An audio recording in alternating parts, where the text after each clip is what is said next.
UP में mop up round की जो काउंसलिंग हो रही है, जिसका शेड्यूल जारी किया गया था, उसकी मेरिट लिस्ट जारी की गई, प्लस जो सीट मैट्रिक्स है वो भी रिलीज कर दी गई है यूपी डीजीएमई की ओर से। गवर्नमेंट और प्राइवेट कॉलेजेस में एमबीबीएस के लिए टोटल 225 सीट अवेलेबल है मॉप अप राउंड में, जिसमें कि गवर्नमेंट में 103 सीट और प्लस जो प्राइवेट कॉलेजेस हैं उसमें टोटल 122 सीट अवेलेबल है। सीट मैट्रिक्स आ जाने के बाद क्या है, कॉलेज वाइज डिफरेंट कैटेगरीज की सीट्स अवेलेबल गवर्नमेंट कॉलेजेस में प्लस प्राइवेट कॉलेजेस में। कट ऑफ कितना डाउन आएगा, किस रैंक के स्टूडेंट को, general, OBC, SC, ST plus PWD, OBC, EWS, इन सभी कैंडिडेट्स को लास्ट किस रैंक पर अलॉटमेंट होने की उम्मीद है मॉप अप राउंड के इस काउंसलिंग में। डेट क्या है उसके बारे में कंप्लीट इन्फॉर्मेशन शेयर करेंगे हम आप लोगों के साथ इस छोटे से वीडियो में। आप मेडिकविंग के साथ बने रहिए। गाइज, ये जो सीट मैट्रिक्स रिलीज हुई है यूपी गवर्नमेंट की ओर से, यूपी डीजीएमई की ओर से, जिसमें कि टोटल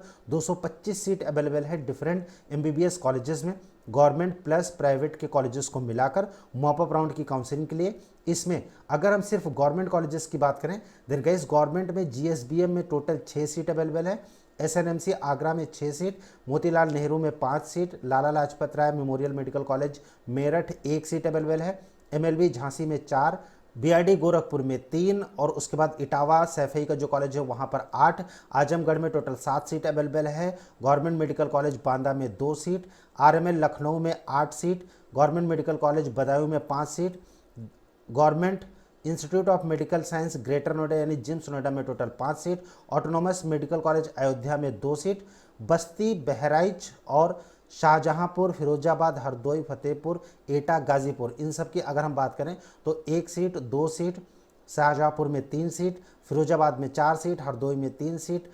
फतेहपुर में एमबीबीएस के लिए 1 सीट, एटा और गाजीपुर में टोटल 1-1 सीट अवेलेबल है। और इन सब में अगर जितने भी ऑटोनोमस कॉलेजेस हैं इन सब की अगर हम ऐड कर लेते हैं तो जो टोटल सीट अवेलेबल है डिफरेंट कॉलेजेस में वो हैं टोटल 103 सीट। गवर्नमेंट में अनरिजर्व कैटेगरी के लिए टोटल अगर हम सीट की अवेलेबल बात करें, गवर्नमेंट मेडिकल कॉलेज में एमबीबीएस की अनरिजर्व कैटेगरी के लिए टोटल 55 सीट, अनरिजर्व गर्ल्स के लिए 11 सीट, अनरिजर्व पीएच कोई भी सीट नहीं है, ओबीसी ओपन के लिए टोटल 15 सीट, ओबीसी पीएच की 1 सीट, ओबीसी एक्स सर्विसमैन के लिए 2 सीट, एससी ओपन के लिए टोटल 5 सीट, एसटी ओपन के लिए 2 सीट, एससी एनसीसी कैंडिडेट की 1 सीट अभी भी खाली है, एसटी एनसीसी कैंडिडेट में 0 सीट, ईडब्ल्यूएस के लिए टोटल 6 सीट, ईडब्ल्यूएस गर्ल्स में 1 सीट और टोटल अगर हम सारे सीट्स की बात करें देन टोटल 103 सीट अवेलेबल है डिफरेंट कॉलेजेस में। मेरिट लिस्ट की अगर हम बात करें देन गाइज मेरिट लिस्ट अगर जो रिलीज़ की गई है वो मेरिट लिस्ट अभी आपके सामने है। और यहाँ पर जब मॉप अप राउंड की काउंसलिंग की बात करते हैं कि किन स्टूडेंट को पार्टिसिपेट करना चाहिए, किन स्टूडेंट को नहीं करना चाहिए,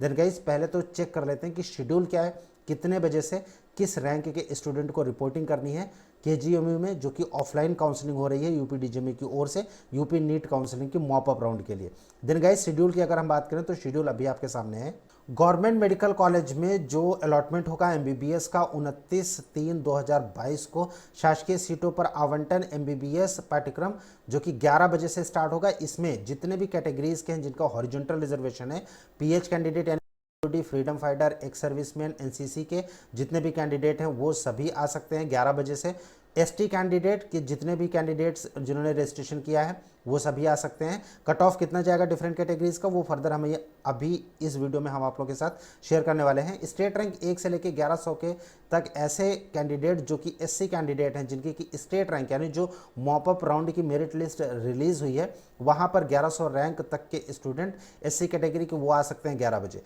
1 बजे से स्टेट रैंक 1 से लेकर 200 तक के ऐसे कैंडिडेट जो कि अनरिजर्व कैटेगरी के हैं, ईडब्ल्यूएस तथा ओबीसी के हैं, वो 1 से लेकर 200 तक के कैंडिडेट्स आ सकते हैं 1 बजे से। और 5 बजे से जितने भी कैंडिडेट जिन्होंने की रजिस्ट्रेशन किया है इनके बाद जिनकी रैंक ज़्यादा है यानी 1 से लेकर 200 के बीच के जो कैंडिडेट्स हैं वो आएंगे 1 बजे से 4 बजे तक उनकी जो अलॉटमेंट होगा। और 5 बजे से ऐसे कैंडिडेट आ सकते हैं जैसे जो कि इसके बाद के रैंक होल्डर्स हैं। लेकिन याद रखिए कि सीट का अलॉटमेंट तभी तक होगा जब तक कि सीट अवेलेबल है। ऊपर के कैंडिडेट जो कि पहले विजिट करेंगे वहाँ पे जिनको बुलाया गया है, अगर उनमें सीट का डिस्ट्रीब्यूशन कंप्लीट हो जाएगा देन उसके बाद सीट नहीं मिलेगी क्योंकि सीट अवेलेबल नहीं होगी। जो प्राइवेट मेडिकल कॉलेजेस हैं उनमें 30 तारीख से होगा, 30/3/2022 यानी 30 मार्च 2022 को 11 बजे से 1 से लेकर 2000 रैंक तक के जितने भी स्टूडेंट्स हैं वो सब आ सकते हैं। और 2001 से लेके जितने भी रजिस्टर्ड स्टूडेंट हैं मॉपअप राउंड की काउंसलिंग में जिन्होंने ऑनलाइन रजिस्ट्रेशन किया था,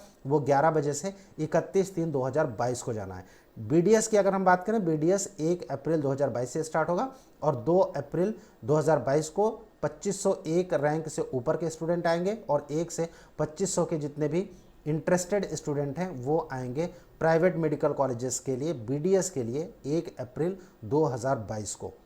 जो सीट मैट्रिक्स है प्लस जो मेरिट लिस्ट है उसको यूपी डीजीएमई की जो ऑफिशियल वेबसाइट है dgme.up.gov.in यहाँ पर उसको पब्लिश कर दिया गया है। आप अपने फ्यूचर रेफरेंस के लिए उसको वहाँ से डाउनलोड कर सकते हैं। प्लस वीडियो का जो डिस्क्रिप्शन है, इस डिस्क्रिप्शन में भी जो लिंक है डाउनलोड करने का seat matrix plus merit list, उसको भी अपलोड किया जाए ताकि आप अपने फ्यूचर रेफरेंस के लिए इसको यूज़ कर सकें, इसको डाउनलोड कर सकते हैं। अब बात कर लेते हैं कट ऑफ की कि क्या कट ऑफ रह सकता है डिफरेंट कैटेगरीज के स्टूडेंट्स का गवर्नमेंट मेडिकल कॉलेज में जो कि मॉपअप राउंड की काउंसलिंग हो रही है। देन गाइस कंप्लीट जो मेरिट लिस्ट है, मेरिट लिस्ट अभी आपके सामने और यहाँ पर इस मेरिट लिस्ट में अगर हम टोटल कैंडिडेट्स की बात करें, देन ये कंप्लीट टोटल कैंडिडेट्स हैं। इनमें अगर हम जनरल कैंडिडेट की बात करें, देन गाइस जनरल की जो टोटल 66 सीट अवेलेबल है, जनरल की जितनी भी सीट्स होती हैं ओपन सीट होती है, यहाँ पर ओबीसी के कैंडिडेट भी पार्टिसिपेट कर सकते हैं। यानी अगर उनकी रैंक अच्छी है, उनके मार्क्स अच्छे हैं तो फिर वो सीट ग्रैब कर सकते हैं ओपन की। ईडब्ल्यूएस भी ले सकते हैं, राइट, और अनरिजर्व के जो कैंडिडेट हैं वो भी उस सीट को ले सकते हैं। तो उस केस में अगर जितने स्टूडेंट जिन्होंने कि पार्टिसिपेट किया यानी रजिस्ट्रेशन किया है, अगर ये सारे कैंडिडेट वहां पर पहुंचते हैं और ये सारे कैंडिडेट अगर एलिजिबल होते हैं, क्योंकि अगर आपका एडमिशन किसी और काउंसलिंग के थ्रू ऑल इंडिया में कहीं पर भी हो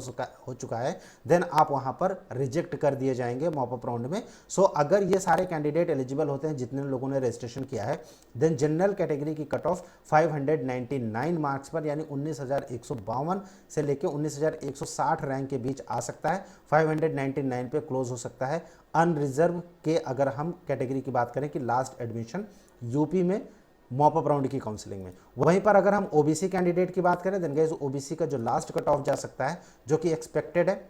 वो 597 यानी 20,396 रैंक तक के होल्डर को लास्ट अलॉटमेंट हो सकता है अगर सारे कैंडिडेट पार्टिसिपेट करते हैं तो मेरिट लिस्ट के हिसाब से। और उसी जगह पर अगर हम ईडब्ल्यूएस की बात करें, देन गाइस ईडब्ल्यूएस में ये रैंक थोड़ा सा डाउन हो सकता है। 19,867 रैंक होल्डर को 598 मार्क्स तक एडमिशन मिल सकता है ईडब्ल्यूएस के कैंडिडेट को अगर सारे कैंडिडेट वहां पर एलिजिबल होते हैं और वहां पर रिपोर्ट करते हैं, यानी केजीयू में जो कि ऑफलाइन काउंसलिंग हो रही है। एससी और एसटी के जो कैंडिडेट्स हैं यहाँ पर कट ऑफ काफ़ी डाउन रहने वाला है। हालांकि एससी में उतना नीचे नहीं आएगा जितना कि एक्सपेक्टेड था, क्योंकि सेकेंड राउंड में बहुत सारे कैंडिडेट्स ने ऑल इंडिया की काउंसलिंग की जो हुई थी उसके थ्रू सीट को ग्रैब नहीं किया था, अपने ही स्टेट में रहना उन्होंने ज़्यादा प्रेफर किया था, जिसकी वजह से कट ऑफ ऊपर गया था। लेकिन एससी कैंडिडेट का 465 लास्ट एडमिशन हो सकता है अगर सारे कैंडिडेट एलिजिबल होते हैं और वहाँ पर रिपोर्ट करते हैं। तो जरूरी नहीं है कि जितने भी टॉप के कैंडिडेट्स हैं जो कि मेरिट लिस्ट में हैं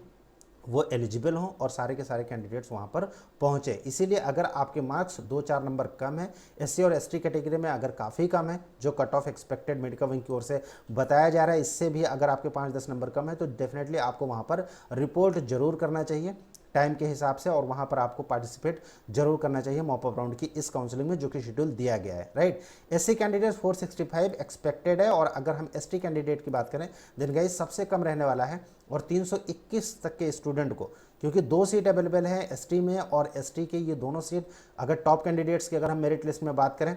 जो कि मॉपअप राउंड में रजिस्टर्ड हैं एसटी कैटेगरी के, उनके 370 मार्क्स एक कैंडिडेट और 321 मार्क्स यानी 321 जो कि दूसरा नंबर है इनको मिल सकता है अगर ये दोनों कैंडिडेट एलिजिबल होते हैं और वहाँ पर रिपोर्ट करते हैं तो, राइट। इसके अलावा अगर हम अनरिजर्व की बात करें, अनरिजर्व की गाइज पहले से हम आप लोगों के साथ डिस्कशन कर चुके हैं। अनरिजर्व की जो कट ऑफ है 599 तक 19,152 से लेकर 19,167 या 19,160 तक आ सकता है अनरिजर्व में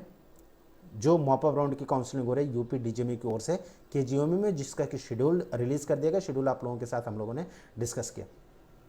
दिल्ली का जो मॉपअप राउंड है वो भी रिलीज किया जा चुका है। सीट मैट्रिक्स क्या होगी प्लस क्या कट ऑफ उसमें जाएगा, क्योंकि मेडिकल विंग ने जो एक्सपेक्ट किया था दिल्ली के मॉपअप राउंड में कट ऑफ की ओबीसी का 17,000 के आसपास एक्सपेक्ट किया गया था और वही कट ऑफ रहा सेकेंड राउंड की काउंसलिंग में जो कि ऑफलाइन अलॉटमेंट हो रहा था। दिल्ली में। और दिल्ली का जो आईपीयू है, आईपीयू की जो यूनिवर्सिटी है उसका जो मॉप अप राउंड है उसका शेड्यूल भी जारी कर दिया गया है। नेक्स्ट के वीडियो में हम आप लोगों के साथ डिस्कशन करेंगे, प्लस जो स्टे वैकेंसी होने वाली है ऑल इंडिया कोटा में, वहाँ पर क्या कट ऑफ नीचे जाएगा उसके बारे में बताएंगे नेक्स्ट वीडियो में। आप मेडिकल विंग के साथ बने रहिए। चैनल पहली बार विजिट कर रहे हैं, अभी तक आपने इसको सब्सक्राइब नहीं किया, इसको सब्सक्राइब जरूर कीजिए ताकि नीट 2021 की काउंसलिंग प्लस 22 की एग्जामिनेशन को लेकर और एग्जामिनेशन के बाद काउंसलिंग का क्या प्रोसेस रहेगा, डिफरेंट कॉलेजेस में कैसे अप्लाई करना है, उन सब के बारे में आपको कंप्लीट इन्फॉर्मेशन मिलती रहे। Thank you for watching medical wing. Thanks a lot.